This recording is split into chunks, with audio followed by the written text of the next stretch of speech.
Mayor Vico Soto, naungusan ang mga kilalang senador? Iyan ang pag-uusapan natin patungkol sa kinabibiliban, hinahangaan at pinakamahusay na punong lungsod sa buong bansa ngayong araw po. Pero bago yan mga kaparokya, kung bago lang po kayo sa aking channel at kung gusto nyo po ng gantong klaseng content, ay maaari po sanang pakisubscribe ang aking YouTube channel.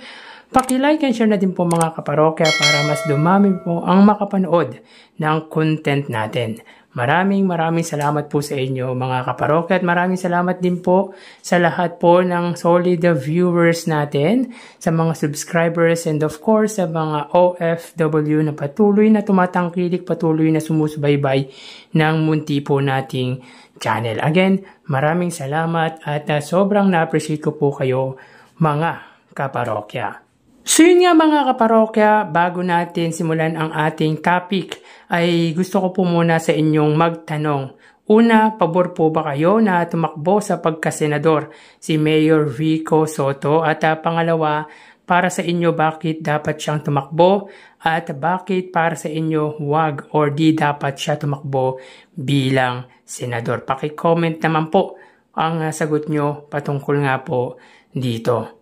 Well mga kaparokya, related po kasi ang tanong ko na yan sa topic natin today.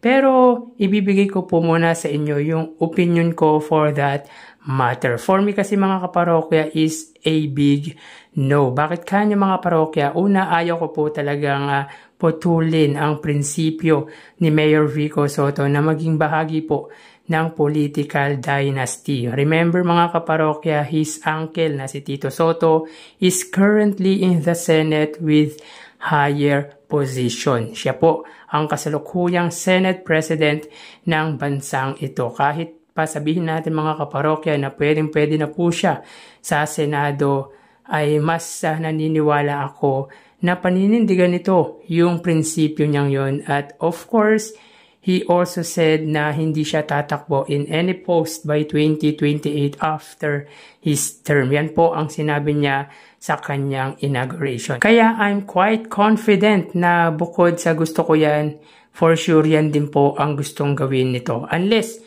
kung wala si Tito Soto or Senate President Tito Soto, bakit hindi, di ba? Gusto ko nga na hindi siya mawala sa spotlight.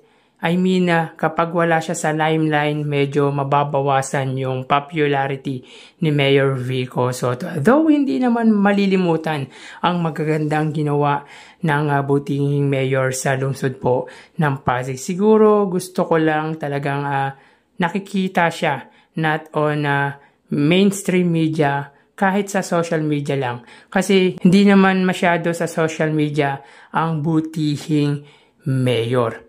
So, kaya gusto ko talagang suportahan yung proposal ng isang kongresista na pababain ang edad na pwedeng tumakbong presidente, vice-presidente at senador dahil mas maganda or mas gusto ko for him ay maging pangulo siya ng ating bansa. Masyadong matagal ang 2034 mga kaparokya. For sure, most of us would really like Mayor Vico Soto to be our president in this country. Pero syempre kahit maliit ang chance na maamyendahan yung proposal na yon, at least may chance pa din. But if not, siguro ipagpatuloy niya na lang yung pag-aaral niya para maging abogado siya. Since yun naman talaga yung gusto niyang gawin, at of course yung magturo after his term. Pero siya pa din naman po ang magpapasya ng lahat. Tignan na lang po natin by 2028. Anyways, sa lumabas po na senatorial survey na isinagawa po ng Tangere, muli na naman pong nanguna ang butihing mayor na kung saan from 61% sa unang survey na ginawa po nito ay tumaas po ng 6% at nakakuha siya ngayon ng 67%. Ito po ay sinagawa from September 10 to September 13 with 2,000 respondent. So meaning mga kaparokya, sa pagkakaalam ko sa 2,000 na respondent, ang bumoto po sa kanya ay 1,340 respondent. So mataas po mga kaparokya ang numbers ng bumoto sa butihing mayor. So sinundan po ito ng dating senador na si Grace Poe with 52%, Raffy Tulfo with 47%, Senador Loren Legarda 40%, Robin Padilla with 38%, Alan Peter Cayetano with 37%, Paulo Duterte with 37%, Senador Cheese Escudero with 32%, Ben Tulfo 31%, Rex Gatchalian with 24%, JV Ejercito 23%, Chel Jokno 22%, Manny Pacquiao 22%, Sani Angara 22% at Miss Heidi Mendoza with 20%. So kung titingnan nyo dito mga kaparokya ay malayo po ang pagitan ni Mayor Vico Soto sa 12 pangalang pumasok sa naturang survey. At kung ngayon isasagawa mga kaparokya ang botohan para po sa pagkasenador ay wala na po sa akin yung mga wala naman pong ginawa sa Senado ngayon. Red flag na din yung may kapamilya sa current member ng Senate ngayon. Of course, Chel Jokno, Heidi Mendoza, Grace Poe, Loren Legarda, sure na iboboto po natin yan mga kaparokya. Pero mga kaparokya, yung mga nakalista dito ay hindi pa po final yan. Kumbaga, survey pa lang po yan.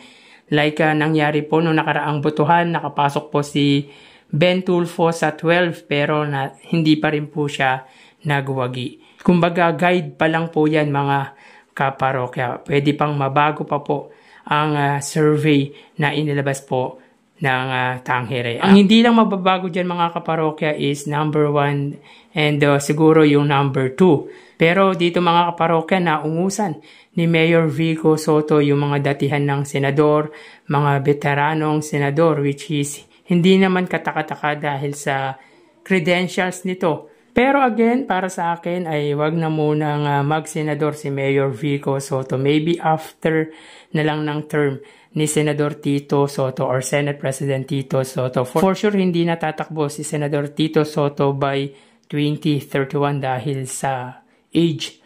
Matanda na po kasi si Tito Soto by that time.